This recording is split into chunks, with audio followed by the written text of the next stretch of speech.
We begin tonight with a major development in the fight over Jeffrey Epstein's files. The U.S. Justice Department is asking a court to unseal grand jury transcripts tied to Epstein and Ghislaine Maxwell. At the same time, Donald Trump is suing the Wall Street Journal for libel. It's over a report claiming he sent Epstein a suggestive birthday letter over 20 years ago, which Trump denies writing. Chris Reyes is in New York. Chris, what is the DOJ arguing in court? Hi, good evening, Deanna. Well, there's really two big arguments in the motion filed this afternoon by U.S. Attorney Pam Bondi. The first is that there's been this sustained public interest in the case, and Bondi argues that that interest is legitimate given that Jeffrey Epstein is the most infamous pedophile in American history. That's a direct quote from the motion. The other argument is that grand jury secrecy is not absolute. And just some background on this, Deanna, given that Canada doesn't have a grand jury system, a grand jury is like the pre-trial to determine if there's enough evidence to indict someone. And these hearings are closed sessions, and there's a lot of privacy protection around the testimony. Very rarely is this information made public, but there are some exceptions. And in this motion, the U.S. Attorney General lists a bunch of precedents. So they're asking the court to make an exception. Important to note that in this motion as well, Bondi highlights that her office has already determined there was no evidence to warrant further investigation into the Epstein case, including his cause of death, which has been ruled as suicide, nor was there an existence of a so-called client list. But Bondi said that the public deserves to see the evidence that they looked at, because when she announced earlier this month that they had concluded with their investigation that there really wasn't a case here, there was massive backlash, Deanna, and that backlash surprisingly came from the MAGA base, calling her decision a betrayal of promises of transparency around this case. Because remember, Trump, during his presidential campaign, made a big deal about being the guy who can really pull the curtain back on this case, which never went to trial. So the through line in this motion is that the public deserves to see the evidence that led her office to that conclusion. And the question right now, as this motion has been filed, is will this be enough to really silence those critics, especially since it will still take some time for those documents to be unsealed if the judge rules that way. And no hearing date has been set yet on this motion. Chris, you really outlined for us, frankly, that the stakes are so high for everyone involved, and also what a rare situation this is. This is not business as usual for the DOJ at all. Talk to me a little bit about Trump's lawsuit against the Wall Street Journal. What does it allege?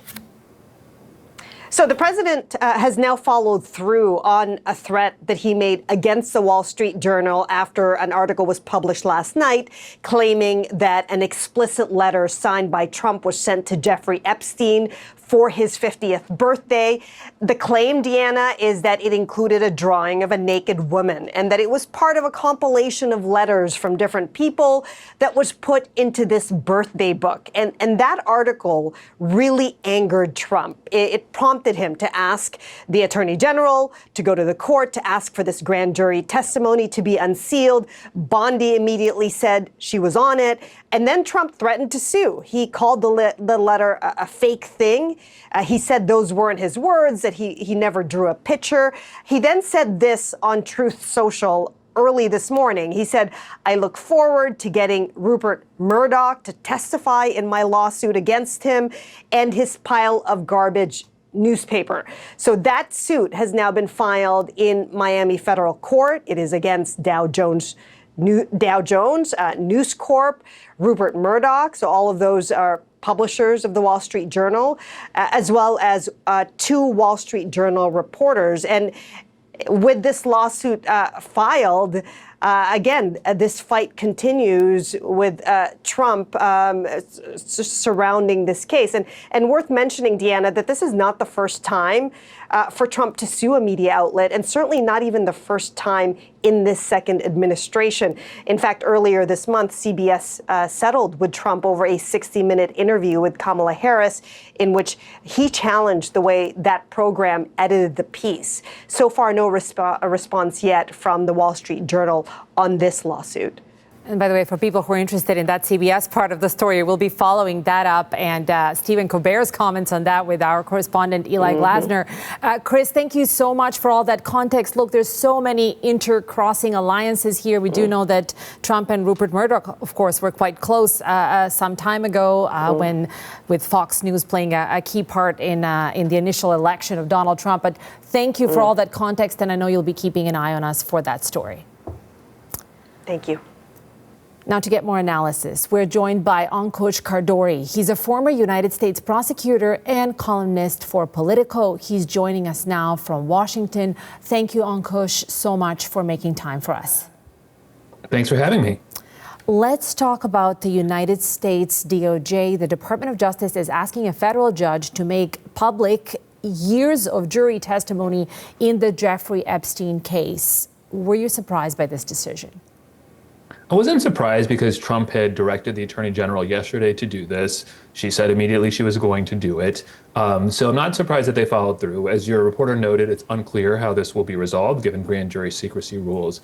The one thing I would just add for your viewers is that grand jury testimony in a criminal case in the U.S.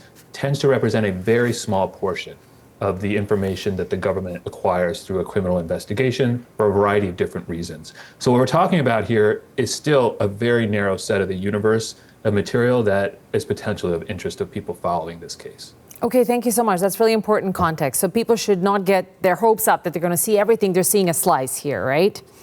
That's correct. I mean, a very limited slice. All right. I mean, it's not necessarily the case that there was a bunch of grand jury testimony. Often there is no grand jury testimony or limited grand jury testimony in criminal cases. And there are plenty of other mechanisms that the government can use to obtain information in an criminal investigation in the U.S. that doesn't require grand jury and doesn't comprise grand jury information. So I think it's fair to assume that the vast majority of the information that is in the government's possession is not represented in the universe of information they're trying to unseal. Okay, that said, how likely is it at all that this will go ahead and be approved? You know, I think this is a real toss-up. I mean, this is an extremely unusual situation, obviously. I mean, typically speaking, the exceptions to grand jury secrecy in the country are quite limited. However, as the Justice Department, I think, correctly noted, this is a very unusual case. There's an overriding public interest in this situation, unlike any case, frankly, I've ever seen before. And it's not necessarily the case that anyone is going to be prejudiced because Epstein himself is deceased, of course. And that's a big reason why grand jury secrecy exists, to protect defendants and potential third parties who could be prejudiced. But that concern doesn't have as much potency here as it might normally.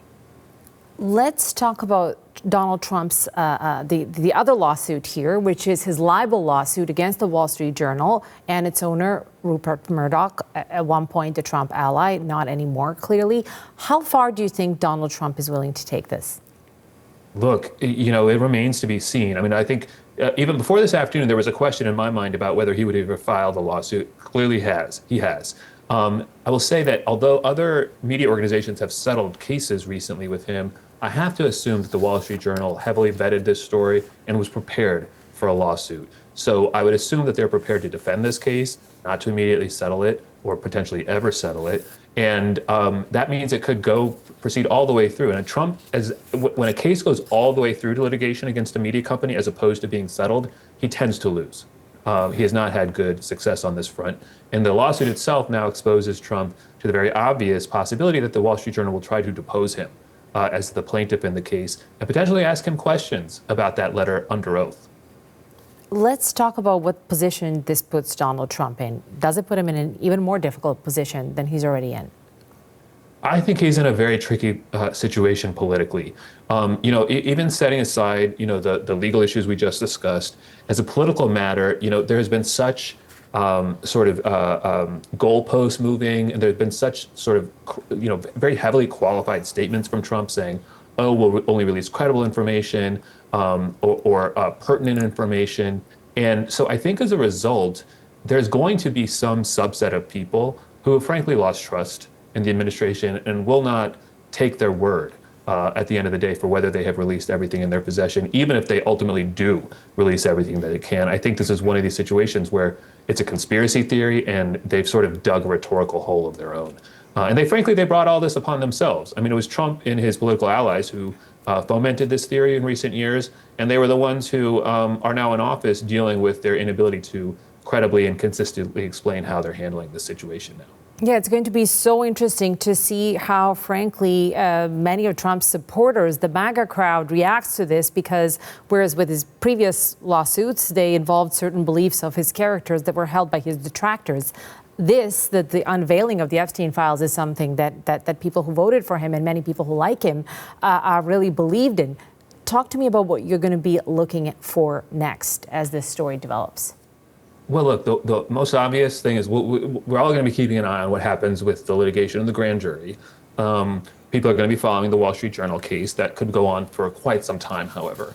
I think the near-term question is whether the government will produce any of the information that it has not already produced, that is in its own possession, and that does not require a court order to produce. And I think that pressure is going to continue and potentially increase as people get more acclimated to this notion that this is really only a limited pursuit of the release of limited information, and there's plenty of other information that they could release if they truly wanted to. It would be very unusual to do such a thing in the U.S. in a criminal investigation, but this is truly a one-of-a-kind situation, and I think people will be following this extremely closely.